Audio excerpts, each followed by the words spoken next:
Bueno, buenas tardes, buenos días, buenas noches. Aquí estamos en la última clase del seminario sobre biografía y educación. Y hoy nos va a tocar tomar la última de las autoras que teníamos, ¿no? De estas tres enigmáticas mujeres, tanto Victoria Ocampo como Clarice Lispector, como Susan Sontag, forman parte de esos registros biográficos que durante el siglo XX son imposibles de no tener en cuenta, ¿no? Cuando pensamos en, en escritoras, en ensayistas o en biógrafas. Por lo tanto, nos parece importante volver sobre esto en este seminario. A mí me interesaba recuperar algunas cuestiones fundamentales de Sontag. Todavía es muy difícil, digamos, poder articular o cuesta mucho poder articular un registro en el cual se pueda tomar toda la obra completa de Sontag, atendiendo la dispersión que Sontag tiene en su escritura, ¿no? Porque fue crítica de cine, crítica de arte, escribió novela, escribió ficción, por lo tanto, y escribió ensayo. Digamos que nosotros la vamos a tomar por el lado del ensayo, pero de alguna manera vamos a ir entremezclando algunas cuestiones que tienen que ver con su propia vida y la manera en la cual algunos de estos ensayos han sido vitales o nos resultan ser vitales o ser importantes para pensar la condición biográfica o la condición autobiográfica. La primera cuestión a la cual le quiero prestar atención en Sontag tiene que ver con esta idea de pensar la escritura o la condición autoral, yo diría como un asunto grave. Y cuando digo un asunto grave, estoy pensando en pensar la escritura en términos de instalación, de una instalación en el mundo. Sontag dice que en realidad ningún autor puede hablar de sí mismo, del mundo, sino que en realidad estaría hablando de sí mismo. Entonces, en este punto yo creo que Sontag se instala en medio de las ruinas, ¿no? Con lo cual escribir para ella es un asunto grave, es un asunto importante, es un asunto vital, es un asunto que tiene que ver con su propia vida. En este ejercicio yo pensaría en Sontag como la gran escritora del campo de la cultura, sobre todo de la cultura europea en Estados Unidos. Y también en este punto me gustaría jugar con un concepto o con un término que es el concepto de transmisión, que esa es la que se anima, creo que es la que se anima a romperlo o por lo menos a rupturizarlo. Fundamentalmente pensando que la entrada trans, de alguna manera, en el concepto de transmisión, atraviesa sobre todo el pasar de un lado a otro, ¿no? Implica cruzar y implica una condición de transformación en ese cruzar. Mientras que lo que conforma la segunda parte del concepto de transmisión tiene que ver con la misión, que sería de alguna manera la razón por la cual cada uno de nosotros o de nosotras existe, ¿no? Que de alguna manera tiene que ver con lo que cada uno de nosotros quiere para sí mismo. Por eso en este ejercicio creo que lo que hace fundamentalmente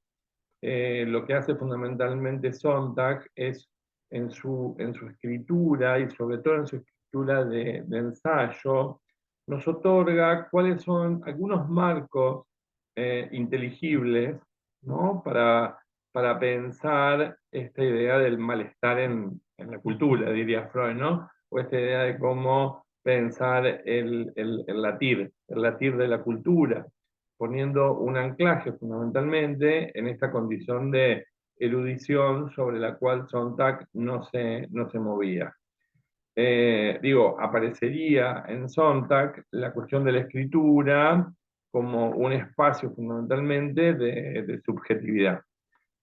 Y en este punto yo tomaría el caso de Sontag como un ejercicio también de metamorfoseo, en el cual en ese ejercicio de metamorfoseo, lo que Sontag hace que es tener la fuerza necesaria que permite o que le permite a ella desplegar eh, todas las distintas o las diversas formas que existen en torno a las representaciones, a las acciones y a las condiciones de deseo que en el mundo hay y que se ponen en juego de manera simultánea y de manera sucesiva, entendiendo que lo que está también en tensión para Sontag es una, o por lo menos lo que está en cuestión, es una cuestión que ella no ha tenido resuelta a lo largo de toda su vida, que es el vínculo con su cuerpo y el vínculo con su bisexualidad o con su homosexualidad.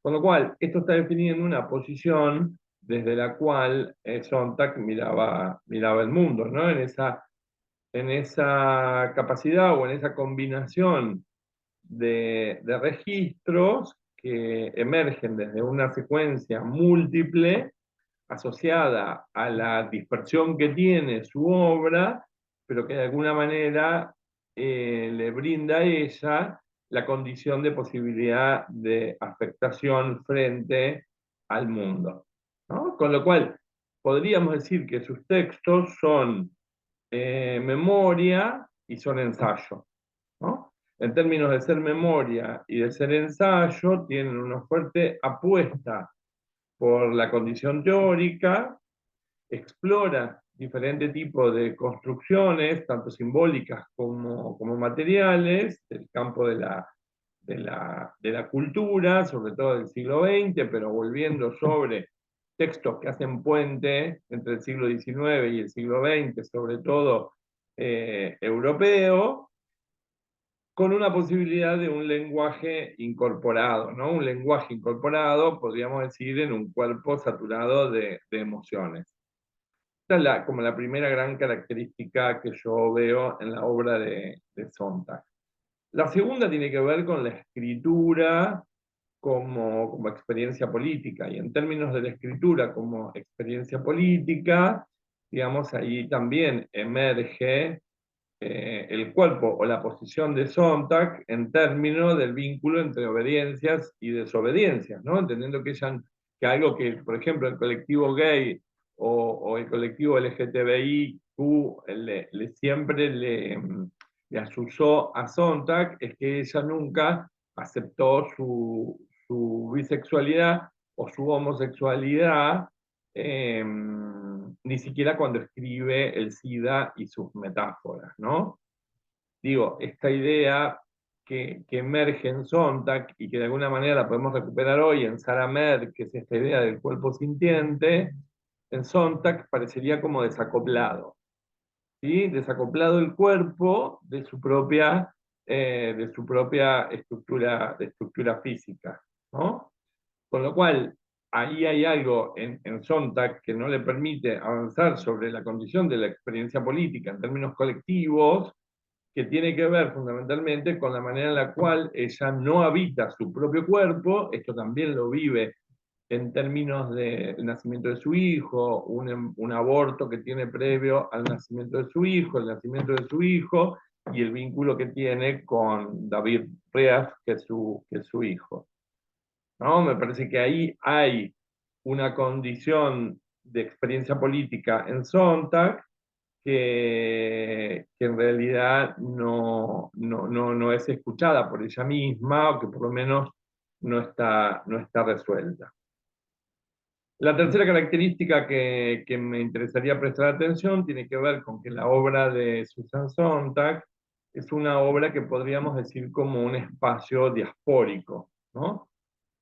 Es un espacio diaspórico porque en realidad a ella le permite emanciparse de ver el mundo de un solo color. Esto está claro.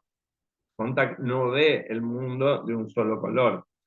Digamos, avanza sobre o cruza, digamos, cruza otras textualizaciones a partir de pensar el mundo del arte, la enfermedad, el dolor, la guerra, ¿no? Avanza en despegarse de algunos discursos que son pedantes y que son técnicos de las disciplinas, ¿no? Podríamos decir que ahí Sontag produce una transformación también en el mundo académico, viniendo de la academia, ¿no? Pero que opera con lo que Harding, por ejemplo, llamaría las teorías de los puntos de vista, ¿no? Digo que hay un conocimiento que está situado, un conocimiento de situación, ¿no? Que produce algunos escenarios sociales, esos escenarios sociales son mejores que otros para proyectar algunas cuestiones que tienen que ver con la producción de conocimiento.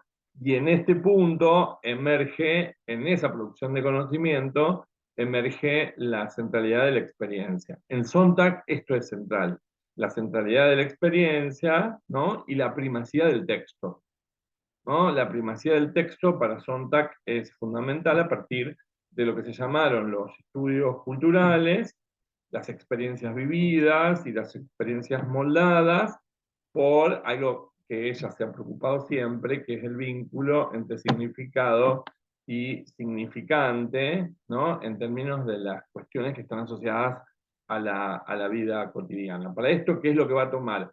Préstamos interdisciplinarios, que son híbridos, que son radicales, que son híbridos, que son radicales en términos de su forma, de su sustancia y de su contenido.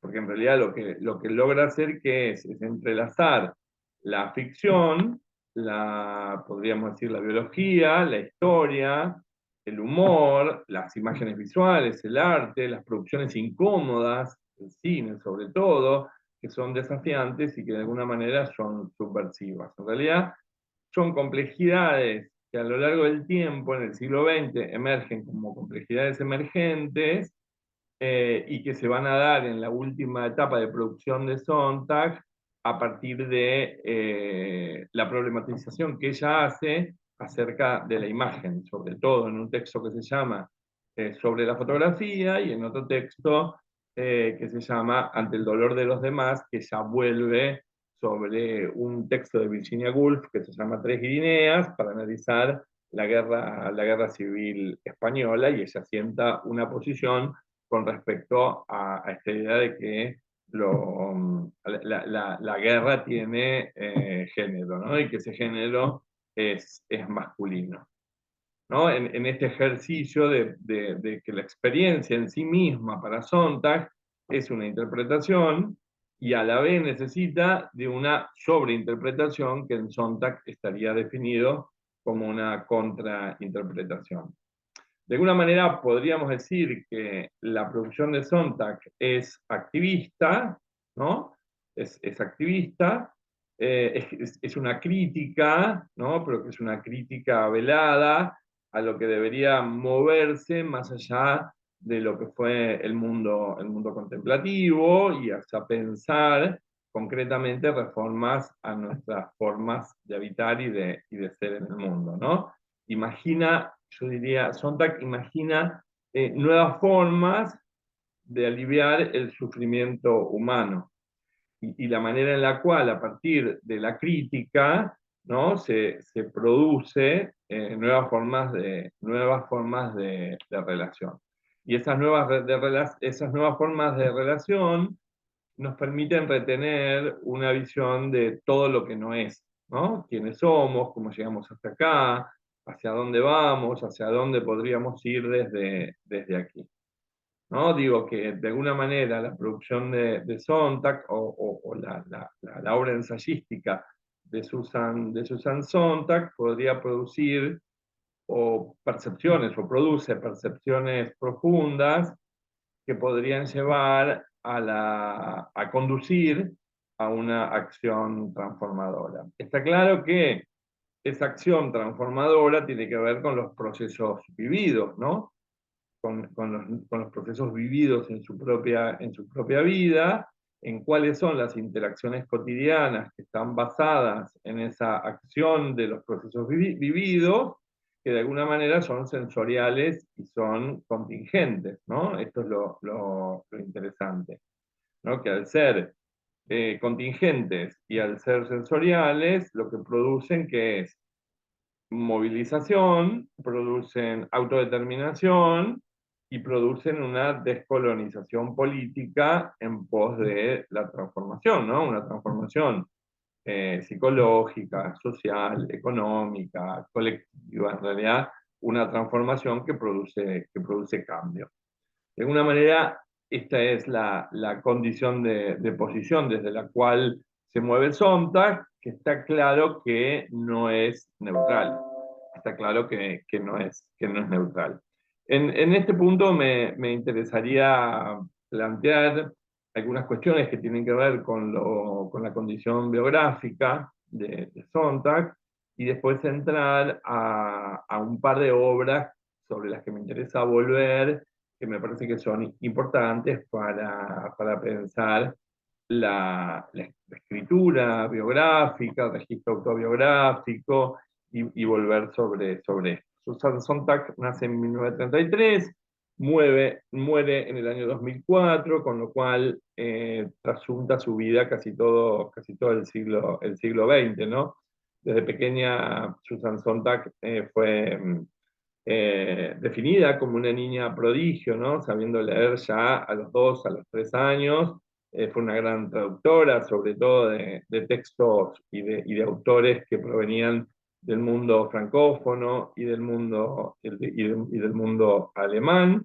Como dije hace un momento, es un personaje prácticamente inabarcable en su producción, pero que sí hay una característica que tuvo, que es que nos ayudó a interpretar lo contemporáneo, ¿no? Podríamos decir que todo el mundo caía en el hechizo de Susan, ¿no? Porque era una persona inteligente y una persona también consciente de los efectos que ella causaba cuando se estaba frente a ella. Si tuviéramos que definirla o si tuviéramos que clasificarla en toda la línea temática compleja que Susan Sontag aborda, ¿no? Y esas temáticas difíciles de abordar también, podríamos decir que es una gran ensayista, ¿no? Y podríamos decir también que es la última intelectual famosa estrella, ¿no? La intelectual pública estrella, ¿no? A través de su vida y a través de su obra se transforma en una celebridad, ¿no? Es un personaje, pero también es un mito, ¿no? Como estos grandes personajes de la historia, ¿no? Susan Sontag fue en los últimos años, sobre todo, muy fotografiada, sobre todo el vínculo que ella tiene con la imagen, no solo lo tiene a partir de escribir teóricamente acerca de esto y de problematizar la cuestión de la imagen como una premonición de lo que se venía en el mundo actual, sino que también es muy fotografiada a partir de su vínculo amoroso, su vínculo pasional, ¿no? Con su última pareja, que fue Annie Leibovitz, ¿no? Que fue la pareja más estable de Susan Sontag, una gran fotógrafa norteamericana que dedicó los últimos años de la vida de Susan a fotografiarla. Podríamos decir que Susan Sontag también es una crítica de una sensibilidad insospechada, ¿no? Es una crítica de época. Podríamos decir, en términos de pensarla, como crítica de una sensibilidad de época, en dos grandes ensayos que se escribe, uno en 1964 que se llama Notas sobre l'Ocamp, al cual vamos a hacer referencia, y un segundo ensayo que escribe también en 1964 que se llama Contra la Interpretación, que es uno de los ensayos más visitados y más citados también de Susan Sontag. Una segunda caracterización de su obra puede estar asociada a esta idea de pensar a la Sontag como mediadora de la cultura europea en Estados Unidos, ¿no? Y ahí aparece también una obra que se llama Recordando a Barthes, de 1980, y Bajo el signo de Saturno, que ella lo escribe en 1978. También podríamos pensar a Sontag como lectora de la enfermedad, ¿no? Y sus dos grandes ensayos, La enfermedad y sus metáforas en 1978 y El SIDA y sus metáforas en 1989. Y también la podemos pensar a Sontag como crítica de la cultura, cuando ella ya comienza a interesarse y a dedicarse por cuestiones que tienen que ver con la imagen. Sobre la fotografía lo escribe en 1977, y ante el dolor de los demás, que su último texto lo va a escribir en el año 2003, recuerden que ella muere en el año 2004, e incluso viaja a Sarajevo, donde ponen una obra de teatro que se llama Esperando a Godot, y ella viaja a la guerra. Está claro que en medio de toda de este conglomerado de ensayos y de esta perspectivización de la vida de Sontag, ella gozaba de su fama, ¿no? Ella gozaba con esto, le gustaba mucho esto, y la imagen de alguna manera es algo que atraviesa su vida, pero también es signo de la época, ¿no? Hay algo sobre lo cual Sontag se preguntaba, que tenía que ver acerca del estatuto de lo real, ¿no? Y cuál es la relación, por ejemplo, podríamos decir cuál es la relación entre la metáfora con lo que se metaforiza, y finalmente cuál es la relación entre significado y significante. Podríamos decir que eran los grandes intereses de Sontag en su obra. Tuvo una vida emocional y afectiva revoltosa, ¿no? En términos de su sexualidad, entendiendo, perdón, entendiendo que hasta los últimos tiempos no aceptó su bisexualidad ni su homosexualidad. Tenía una dificultad en torno a esto, a aceptar su lesbianismo, y tampoco tuvo una relación muy fácil con su cuerpo, por lo tanto, tampoco con su sexualidad. Esto nunca lo dejó entrever públicamente, y nunca habló por un grupo tampoco, ¿no? Susan Sontag era una hija de inmigrantes judíos, pero ella nunca habló desde el colectivo judío. Ella nunca habló en su producción desde el colectivo mujer o mujeres en términos de feminismo, y tampoco nunca habló desde el colectivo homosexual cuando tuvo que dedicarse a escribir, o cuando se dedica a escribir el texto sobre el SIDA y sus metáforas. De la misma manera tampoco lo hizo con la salud, no dice que está enferma de cáncer en la enfermedad y sus metáforas, sino que escribe un texto totalmente teórico, ¿sí? Susan tuvo una hermana, es hija de dos inmigrantes judíos, y tuvo una hermana que se llamó Judith, ¿sí? Su madre se vuelve alcohólica, su madre una seductora, ¿sí? Se vuelve alcohólica. Su padre muere de muy pequeña, esto marca toda la vida de Susan, tiene una relación muy difícil y muy conflictiva con su madre. Su madre nuevamente vuelve a casarse con Sontag, de quien Susan y su hermana Judith toman el apellido, ¿no?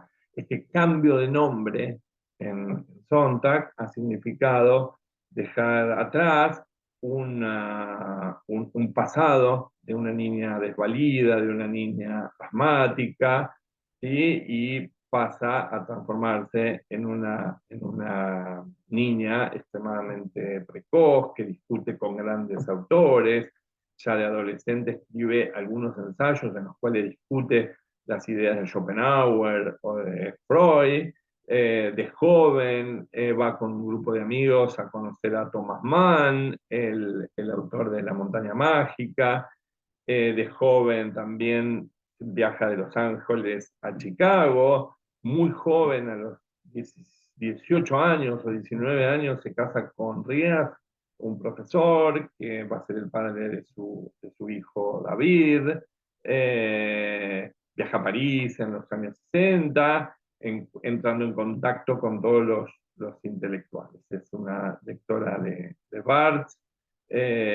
Con Rías está 8 años casada, perdón, y dicen, y esto no está aprobado, que el libro, uno de los libros más importantes de Ries, que se llama Freud, La mente de un moralista, está escrito por Susan, pero está firmado por Ries, su marido.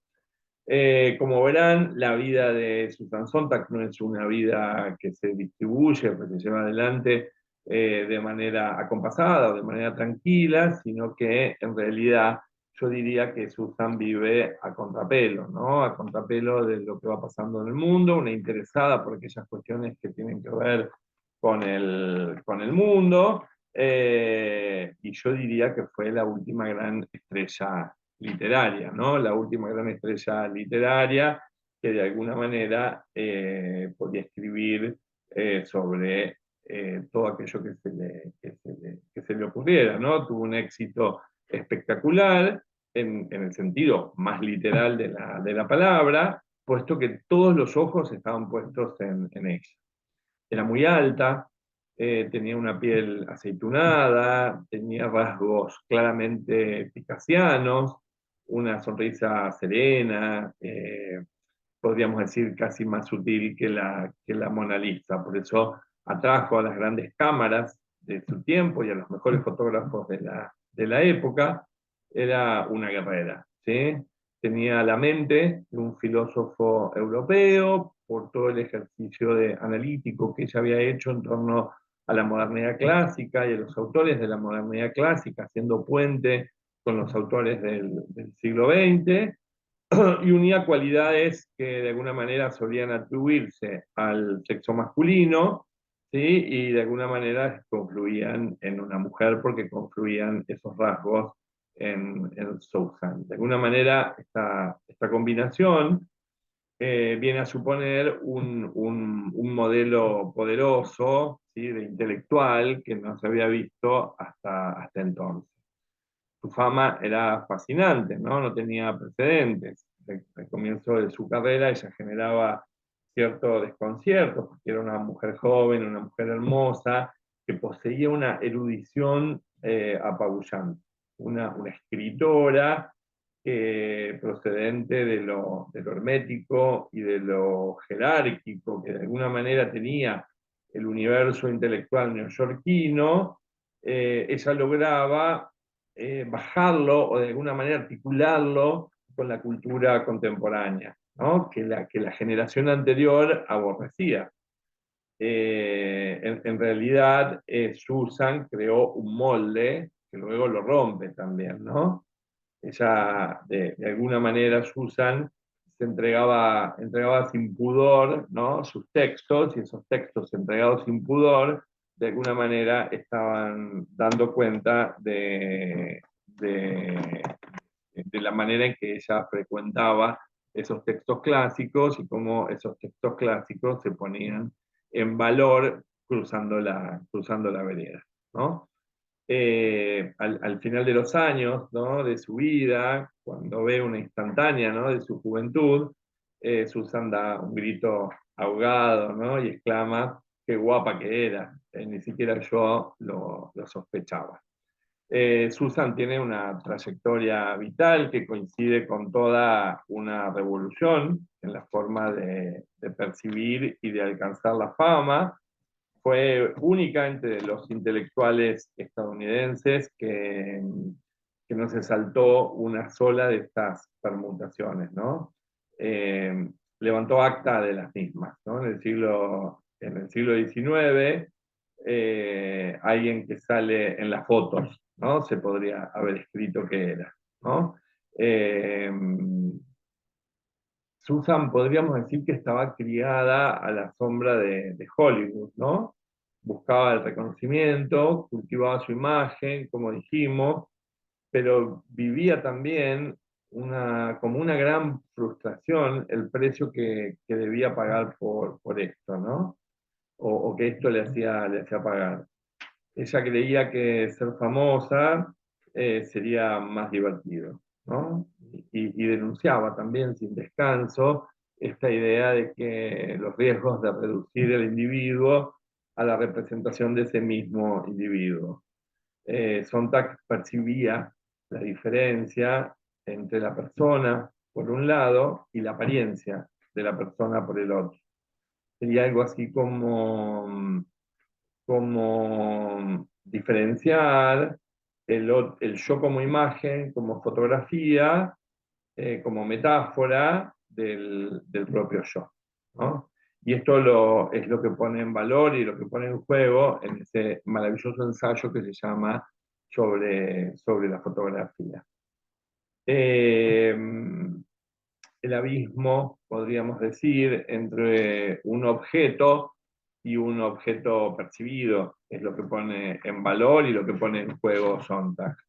Se hizo más evidente en la época en que a ella le toca vivir, ¿no? Digo, porque al igual que Balzac, por ejemplo, Susan Sontag reaccionaba ante las fotografías, ante las metáforas, de un modo muy visceral. Leer sus reflexiones sobre estos temas equivale a preguntarse por qué las preguntas en torno a la metáfora, la relación entre el objeto y un símbolo, eran tan importantes para ella, por qué le molestaba tanto la metáfora, ¿no? La pregunta sería, ¿cómo se explica que en su caso la relación aparentemente abstracta entre la epistemología y la ontología se convirtiera en una cuestión de vida o muerte, ¿no? Eh, Mis sueños me interesan en cuanto a acciones, diría Sontag, ¿no? Definidos desde este estilo, lo que Sontag hacía era rechazar la mera psicología, ¿no? Rechazar la negación de las preguntas sobre la conexión entre sustancia y estilo, y por lo tanto entre cuerpo y mente, objeto e imagen, realidad y sueño, que ya más adelante exploraría mucho en sus ensayos. Eh, Sin embargo, en los primeros ensayos o en los inicios de su carrera, Sontag sostenía que el sueño en sí era la única realidad, ¿no? Que somos, tal vez como afirma en esa frase, lo que soñamos, nuestras fabulaciones, mentes, metáforas. Eh, Había un particular interés en Sontag por la cuestión estética, ¿no? La cuestión estética era una dimensión y una cuestión fundamental en Susan, y esto puede verse a lo largo de toda su obra, hasta la madurez, ¿no? Para Sontag, la realidad pura y dura, despojada de metáforas, nunca había sido del todo aceptable, ¿no? Desde la infancia, ¿no? Desde la más tierna edad, supo que la realidad era cruel, ¿no? Y que de alguna manera también esa realidad era decepcionante, ¿no? Algo convenía evitar, ¿no? De niña, era esto que decía hace un momento, ¿no? De niña deseaba que su madre se despertara del estupor alcohólico en el cual estaba. Esperaba vivir no en una calle de las afueras de una urbanización, sino en un lugar mítico, ¿no? Con todo ese poder de la imaginación que Susan tenía, ahuyentaba el dolor a fuerza del deseo, ¿no? El dolor a fuerza del deseo, incluida la realidad más dolorosa de todos, la muerte. Primero la de su padre, cuando tenía 5 años, y luego la suya propia, aunque de alguna manera pagaría un elevado precio a cambio. De pequeña, ante una realidad terrible, Susan Sontag se va a recluir, podríamos decir, en el santuario de su mente. Desde entonces, desde niña, no deja de asomarse al mundo, ¿sí?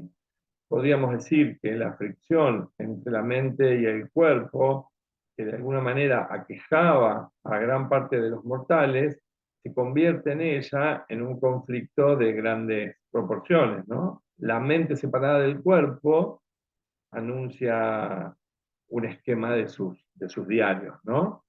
Escribió que aunque su cuerpo fuera incapaz de bailar o de hacer el amor, podría al menos realizar la función mental de hablar. Y al definirse a sí misma se debatía entre no sirvo para nada y soy genial. No había un término medio. No sirvo para nada o soy genial. Por un lado se sentía desvalida, ¿qué demonios soy? Ayúdame, ten paciencia conmigo, ¿no? Y también la sensación impostora, y por el otro, una cuestión y una posición arrogante, ¿no? Que era el desdén intelectual hacia los demás y la impaciencia que Susan tenía, ¿no? Fingía también que su cuerpo no estaba presente, esto le permite, como dijimos, negar una realidad ineludible en ella que tenía que ver con una sexualidad de la que se avergonzaba, pese a haber tenido muchos amantes masculinos. El deseo erótico de Susan se centraba exclusivamente en casi exclusivamente en las mujeres, y por eso la frustración la acompañó durante toda su vida por esa incapacidad que tenía para evadirse mentalmente de una realidad indeseada que desembocó en una incapacidad para sincerarse, ¿no? Ya fuera en público, ya fuera en privado, ¿no? Con las personas a las cuales era muy, muy cercana. Negar esta realidad del cuerpo la llevó a negar la muerte.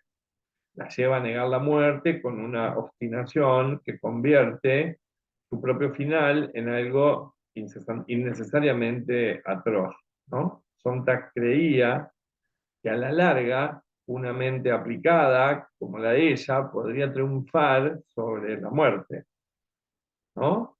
La penaba, ¿no? Escribió su hijo, esto que llama esa inmortalidad química que ambos nos vamos a perder, aunque seguramente por poco, ¿no? Según se iba haciendo mayor y sobrevivía una y otra vez a la enfermedad, contra todo pronóstico, el mal que la acechaba, ahí recién empieza a acariciar la idea de que tal vez estas reglas que ella pensaba para su cuerpo no se aplicaban en su caso. Fingir que el propio cuerpo no está presente va a delatar en Sontag una noción desdibujada de la identidad personal, ¿no? Y recordarse uno mismo que los otros existen de veras revela un temor mucho más paralizante, que tiene que ver con el temor a no existir, a que su identidad fuera una pertenencia de alguna manera difusa que podía perder en un descuido o que podían arrebatarle en cualquier momento. Escribe Sontag, como si ningún espejo al que me asomara me devolviese la imagen de mi propio cuerpo. Me interesa ahora volver en este ejercicio, si se quiere, conflictivo de Sontag con su propio cuerpo, que la obligaba a mirar la realidad de frente, que no se limitaba de alguna manera a pensar no solamente desde una condición metafórica, sino a problematizar sobre la condición metafórica, que de alguna manera la ponía en una posición imperfecta, ¿no? Digo, muchas veces, muchos de los que se toparon con esta mujer de carne y hueso, se sintieron defraudados al descubrir que en realidad no estaba a la altura de ese mito que parecía ser glorioso, ¿no? Generaba una decepción, y esta decepción de alguna manera también sirvió de inspiración, ¿no? Eh, sirve de inspiración fundamentalmente para pensar los vínculos entre, por ejemplo, para pensar esta problematización en torno de que el arte no es algo separado de la vida, sino que tiene que ver con su máxima expresión, de que la metáfora, al igual que la dramatización del genocidio armenio en el que su madre había participado, podía volver a la realidad visible a quienes de alguna manera no alcanzaban a verla o no alcanzaban a verlo en la realidad. Por eso Susan Sontag durante los últimos años de su vida llevó, perdón, llevó metáforas, pone en juego esta condición metafórica a Sarajevo, por ejemplo, la guerra de Sarajevo, ¿no? Llevó consigo su propio personaje, el personaje de Susan Sontag, símbolo de arte y símbolo de civilización, y lleva también los personajes de Beckett, que esperaban como los bosnios una salvación que nunca acabó de llegar en este punto y ante el dolor de los demás, ella lo describe claramente. El pueblo de Sarajevo necesitaba alimentos, calor, una fuerza aérea aliada, pero también lo que Susan Sontag les ofrecía, ¿no? Les ofrecía esta obra de teatro que significaba que en una época, en una guerra, ¿sí? También podían encontrar una contribución, porque no había nada directo sobre las emociones de la gente. Era lo que necesitábamos, ¿no? Estaba repleto de metáforas, esa obra de teatro que ella pone en Sarajevo, que era y que fue esperando a Godot. Podríamos decir que Susan, desde el inicio, ¿no? Desde niña hasta el final de su vida, tuvo la sensación de que mientras tuviese un igual con quien hablar, la vida seguiría valiendo la pena, ¿no? La palabra clave acá es igual. La palabra clave es igual, ¿no? Esa palabra igual, que de alguna manera está asociada a una condición dialógica con otros autores y con otras culturas, sobre todo la cultura alemana y la cultura francesa, van a poner en Sontag una importancia, o por lo menos van a poner una condición central en este ejercicio de pensar lo que podríamos llamar la nueva sensibilidad, ¿no? Una nueva sensibilidad que se promocionaría como una revolución de la conciencia. Sontag adoraba la alta cultura, ¿no? Adoraba la alta cultura, pero sin embargo se sentía obligada a explicar a sus popes ese cambio que ella producía radical en la sensibilidad estadounidense, a través de lo que ella produjo, que fue un ensayo crítico como género natural, en el cual ella explicaba y narraba de manera erudita en este ejercicio de interpretación que implicaba discutir el concepto de interpretación, ¿no? A partir de una abstracción, a partir de una abstracción que en realidad implicaba conectar la sensualidad que había en su interior, y esa sensualidad que había en su interior tenía que ver con esta idea que se planteaba de ver, de oír y de sentir más. Sontag hizo del pensar una actividad interesante. Y ese fue su gran regalo, ¿no? Su regalo al lector corriente. Los ensayos que conforman su carrera temprana, que son escritos hace más de 50 años, aún hoy siguen vivos, ¿no? Aún hoy siguen vivos con ese amor por la intelección que latió siempre en el corazón de su obra. Por ejemplo, la lectura del ensayo contra la interpretación que se escribe en 1966 sigue procurando un placer inusual, y no solo por el estímulo de la mente en funcionamiento, ¿no? En lo que respecta a esta sensualidad innata que Sontag tenía y que tanto se apreciaba, eh, nunca pude decir cuál era la diferencia entre lo que sentía realmente y lo que se suponía que debía sentir, ¿no?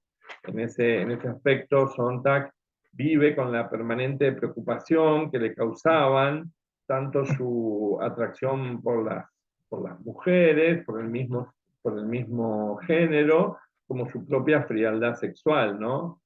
Sontag tardó tanto en salir del closet o salir del armario, no solo fue por temor al estigma, sino porque en lo que a la identidad sexual se refiere, nunca dejó de ser una novicia. Nunca deja de ser una novicia, y en realidad la mayor cantidad, como dijimos, de parejas que tiene son mujeres. en la segunda parte de esta presentación me interesa volver sobre alguna de las obras de Sontag, que son notas sobre el Ocamp, contra la interpretación y la enfermedad y sus metáforas.